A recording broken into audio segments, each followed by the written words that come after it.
मगर जब तक हमारे दम में दम है हम उस जमहूरियत को बनाएंगे, संवारेंगे, चलाएंगे। दोस्त मुझे कहते हैं कि दिवालिया हो गया और ये हो गया और वो हो गया। जापान दिवालिया हुआ, कोरिया दिवालिया हुआ, इंडिया हमसे 10 गुना बड़ा मुल्क। एक जमाने में उनके पास $1 बिलियन रिजर्व्स थे और उनको अपना सोना स्विट्जरलैंड भेजना पड़ा IMF की ट्रांच लेने के लिए। 275 मिलियन। आज उनके पास 660 बिलियन मेरा ख्याल है रिजर्व्स हैं। तो ये पाकिस्तान के लिए कोई बड़ी बात नहीं है और बड़ी फिगर्स नहीं है। पाकिस्तान उठेगा और हम उठवाएंगे। अबे ओ चचा, चचा, ओ टोपी वाले चचा, अब ये फिक्र छोड़ दो कि मुल्क उठेगा कैसे। ये इसलिए नहीं उठ रहा था क्योंकि हम नहीं उठ रहे थे। अब हम बैसियत कौम उठ गए हैं, इंशाअल्लाह ताला ये उठ जाएगा। तुम ये बताओ इसको लेटाया किसने है। अब हमारा मसला ये नहीं है मुल्क कैसे उठेगा, अब हमारा मसला ये है हम उन्हें ढूंढ रहे हैं जिन्होंने इस मुल्क को लेटाया है। जी हाँ, और इंशाअल्लाह ताला बड़ी जल्दी हम उन्हें पकड़ेंगे, इस बात की फिक्र करो तुम। 1974 में $1.8 बिलियन के प्रोजेक्ट करने वाला मुल्क, तरबेला डैम जैसा दुनिया का सबसे बड़ा डैम बनाने वाला मुल्क, PIA जैसी एयरलाइन दुनिया की सबसे बेहतरीन एयरलाइन रखने वाला मुल्क, जर्मनी को कर्जा देने वाला मुल्क आज इस हाल में है कि बंदरगाह से प्याज तक नहीं उतरवा सकता कंटेनर से। आटे की लाइनों में लोग मर रहे हैं उस मुल्क के अंदर।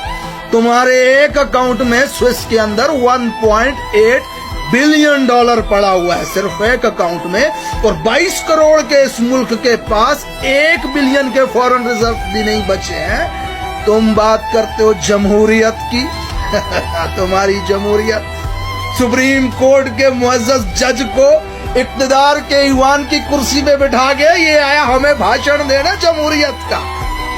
दिवालिया हो गया, जापान हो गया, कोरिया हो गया, बर्तानिया हो गया, स्विट्जरलैंड हो गया, इंडिया अब दिवालिया हो गया। अबे क्या भाषण दे रहे हैं। इंडिया की तारीख उठा करके देख, नरेंद्र मोदी, मनमोहन सिंह, नरसिम्हा राव, अटल बिहारी वाजपेयी, ये सब क्या आपस में मियां बीवी थे हैं? क्या लगते हैं ये आपस में?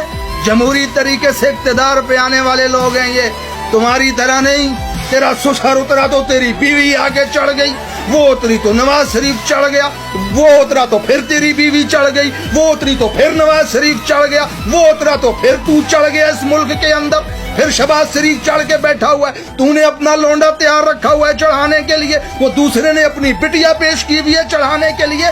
तमाशा लगा के रखा हुआ है इस मुल्क के साथ तुम लोगों ने। 40 साल से बात करते हो जमहूरियत की, नल्ले किस मुंह से जमहूरियत की बात कर रहे हो तुम? चे लिखा हुआ है क्या हमारे माथे पे? समझ के क्या रखा हुआ है? सबसे बड़ी जमहूरियत पे गाली तेरे घर में तेरा बेटा है।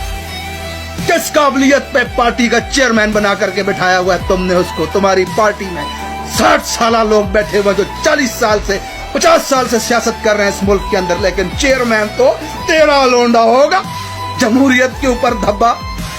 27 साल तेरी लड़की जलसे पे आकर के स्टेज पे खड़ी होकर के खुद को कायद कहलवाती है और नारे लगवाती है लोगों से, कायद आसिफा भुट्टो के, जबकि उसके पीछे 74 साल बूढ़ा पाकिस्तान का वजीर आजम रहने वाला यूसुफ रजा गिलानी तालियां बजा रहा होता है। ये जमहूरियत तेरी, तो तेरी जमहूरियत पे बात करते हो। जमहूरियत को हम पन पाएंगे तेरी जमहूरियत। एक बयान दे दे अगर कोई कानून के हक का तेरी पार्टी में, तो 3 से 4 घंटा नहीं निकल लगाता तू उसे पार्टी से निकालने में। और मुस्तफा खोखर के साथ क्या किया, एतजाज हसन के साथ क्या किया, आज एक दूसरे को तुमने निकाल दिया कि कानून की बात कर रहे हैं, जमहूरियत की बात। हमारे को चूना लगा रहे हो क्या यहाँ पे जमहूरियत के नाम से? इस मुल्क की कौम का मसला समझो। अब हमारा मसला ये नहीं है कि मुल्क कैसे उठेगा, अब हमारा मसला ये है हम उन्हें ढूंढ रहे हैं जिन्होंने इसको लेटाया है। उठ वो इसलिए नहीं था रहा क्योंकि हम सो रहे थे, अब हम उठ गए, इंशाअल्लाह ताला उठ जाएगा। मेरा ईमान है, अल्लाह ताला कुरान में फरमाता तब तक वो किसी कौम की हालत को नहीं बदलता जब तक वो खुद अपनी हालत को बदलने की कोशिश न करे। 70 साल से मुझे बुजुर्गों से शिकायत है कि उन्होंने अपनी हालत को बदलने की कोशिश नहीं की। اب جا کر کے یہ عوام اپنی حالت کو بدلنے کی کوشش کر رہی ہے. ان کی حالت بدل جائے گی. تو فکر کر, اس ملک میں جنہوں نے اس ملک کو لٹایا ہے, اس حال پہ پہنچایا ہے, ان میں تیرا نام آنے والا ہے انشاءاللہ تعالی.